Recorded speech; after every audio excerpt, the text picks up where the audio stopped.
Yes, friend, ako'y nagbabalik, DJ B-Boy Bibo, para sa ating tuloy-tuloy na BB Time tungkol sa usaping Love is like a rosary. It is full of mystery. Sabing ganon. Diba, yan yung common definition natin kapag natanong tayo ng salitang what is love? O ikaw ba, minsan mo na bang narinig yan? Minsan na bang may nakapagtanong sa'yo ng katagang, what is love? Alam nyo yung tanong na yan, samot-sari yung maririnig nating kasagutan. Iba't iba yung maririnig nating pananaw kung paano nila tinitignan ang pag-ibig. At malayo tayong bigyan ng personal na kahulugan yung pagmamahal. Diba? Yung kagandahan dun eh. Yes, lahat tayo nagmamahal sa paraan na alam at kaya natin, no? At yun yung dahilan kung bakit mas nagiging maganda at powerful yung konsepto ng pag-ibig dahil sa iba't iba nating pananaw. Because it is diverse. At yun yung magic ng love. Hindi mo alam kung kailan, saan, paano at kanino mo ito mararamdaman. So for me, kapag ako ang tinanong ng what is love, for me, love is our sister station. Love radio pala, oy. Mali, nasa SFM tayo, oy. O bakit, diba? Speaking of sister station, yun nga yung napakinggan natin sa sulat na binasa kanina, diba? Sister sila noong taong minahal niya. Oo, para sa mga hindi nakarinig na yes pre natin, para sa ating BBC or B-Boy Bibo Confessions, may isang sirena na nagpahayag o nagtapat ng nararamdaman niya para sa kapwa niya Marina. Noong una akala natin pareho talaga silang babae, 'di ba? Like biologically, no?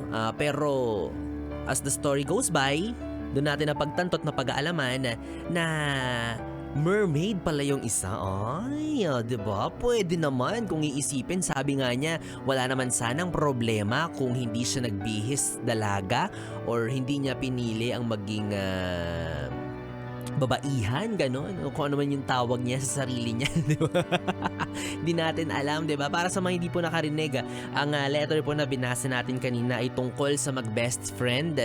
At ang mag-best friend na isang babae, isang Becky, yan. Di ba? At yung Becky ay hindi sinasadyang nahulog, napaibig, napamahal, more than best friend ang turingan, ganon, sa kanyang girl best friend. Diba kung iisipin natin, parang ang daming tanong na, bakit? Paano nangyari yun? Paano yung ganito? Paano yung ganyan? Yes, marami talagang question, normal yan, pero let's not dwell on that. Instead, mas tignan na lang natin yung angulo na, oo nga no, talagang powerful ang pag-ibig. Ang dami niyang pwedeng gawin. Ang dami niyang kayang iparamdam sa isang tao na hindi ito basta-basta limitado. Well, for many, normal lang naman talaga na mahalin mo yung mga taong malalapit sa'yo like best friend mo, di ba? It's normal, walang problema doon.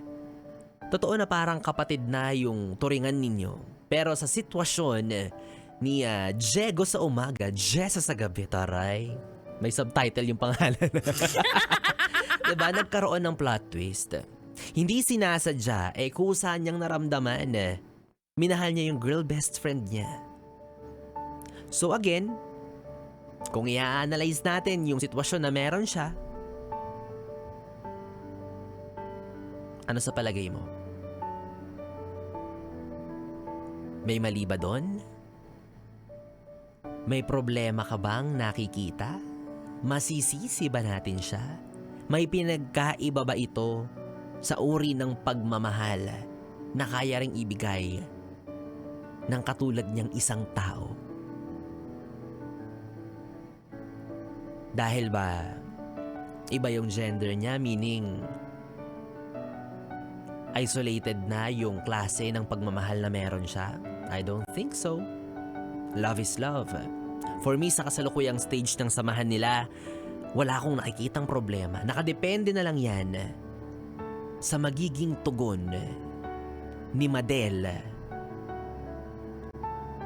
if narinig niya yung sulat na pinadala para sa kanya.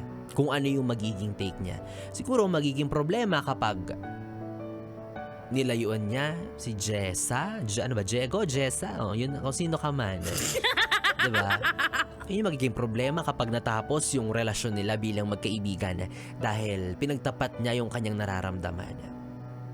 At nakakalungkot yun. If ever na yun yung magiging response niya. But if not, edi masaya. Diba? Kung tanggap niya na gano'n yung nararamdaman ng best friend niya sa kanya at wala naman siyang problema at okay lang sa kanya, pero hindi niya kayang jowain si Jego or Jessa, wala pa rin problema.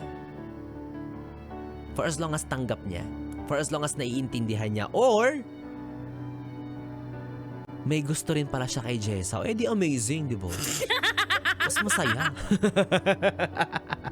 Ang galing kasi reciprocated. Sana all. Diba? Iba ka Madel. Oo, iba ka Madel na factory reset mo si Jess. Naging Jego na ulit siya. Diba? Parang yung yung kasalungat nung kanta ni Moira de la Torre na titibo-tibo. Yan. Diba? Nabali mo ang dating balik. Nadiretso mo ang dating baliko. Yes. Ay nako mga yes friends, this is a reminder for everyone that love is truly amazing. Love is truly flexible. Pwede mong mahalin kahit sinong gusto mong mahalin, but also a reminder, you must love with caution. Ingat pa rin. Diba? Sabihin na natin hindi natin masyado or nililimitahan at all, but ingat. Realistically speaking, sabihin man natin ang paulit-ulit na ang pag-ibig ay sadyang mapagpalaya, ang pag-ibig ay pwedeng magmahal kahit sino, kahit anong anyo, hugis, pero may limitations pa rin ito.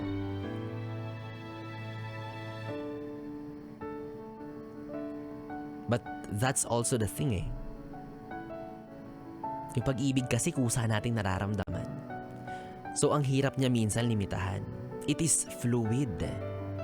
Umaagos, dumadaloy at umaayon sa kahit anong hugis at anyo. 'Di ba? Ang hirap timbangin. Lahat tayo, we were given and blessed with the capability to feel loved and to give love. Nagiging komplikado lang siya kapag nagkakaroon na ng boundaries, ng limits.